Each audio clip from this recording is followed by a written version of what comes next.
জুলাই যোদ্ধা,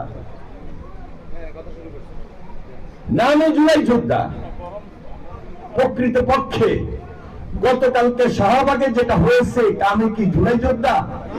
জুলাই যোদ্ধারা এটা করতে পারে? জুলাই যোদ্ধা কি শুধু শাহবাগেই ছিল? সারা বাংলাদেশে জুলাই যোদ্ধা ছিল না? আমি, আপনি, আপনারা, দেশের মানুষ সবাই কি জুলাই যোদ্ধা না?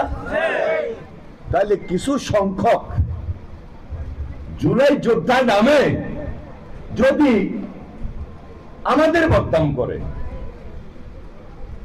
এবং আমাদেরকে ব্যথিত করে, আমাদেরকে আহত করে, আমরা যদি তাদের কারণে কষ্ট পাই, স্বাভাবিক কারণেই ফ্যাসিস্ট সেখানে সুযোগ পায় না। সবাই মিলে আন্দোলন করলাম হাসিনার বিরুদ্ধে, লড়াই সংগ্রাম, গুম খুন, হেলিকপ্টার থেকে পর্যন্ত শিশু বাচ্চাটাকে হত্যা করেছে, ছাত্রকে হত্যা করেছে, আমার দলীয় নেতা কর্মীকে হত্যা করেছে, সাধারণ মানুষকে হত্যা করেছে। হাসিনা পালিয়ে গিয়েছে,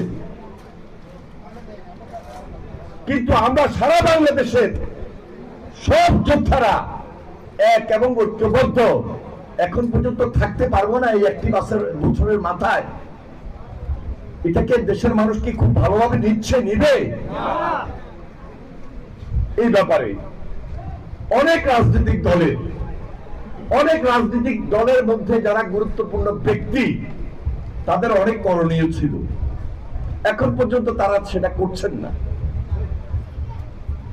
বিশেষ করে কারণ নাম নিয়েই বলি, নতুন করে রাজনৈতিক দল হবে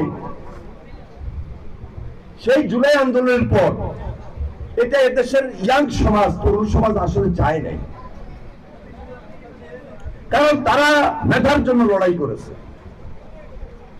কোটার জন্য আন্দোলন করেছে, সর্বশেষ রাষ্ট্র সংস্কার এবং রাষ্ট্র মেরামতের জন্য সবাই মিলে ঐক্যবদ্ধ হয়ে লড়াই সংগ্রাম করেই দেশটাকে দ্বিতীয়বার স্বাধীন করেছে।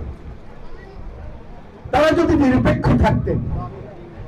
নিরপেক্ষ থাকেন, তাহলে আমরা যারা রাজনৈতিক দল করি, আমরা যারা রাজনৈতিক দলের স্বাভাবিক কারণেই তাদের ভালো পরামর্শ থাকতো, আমরা যেটা ভালো করতাম তারা আমাদেরকে বাহবা দিতেন, আমরা যেটা খারাপ করার চিন্তা করতাম তারা আমাদের ভুল ধরিয়ে দিতেন।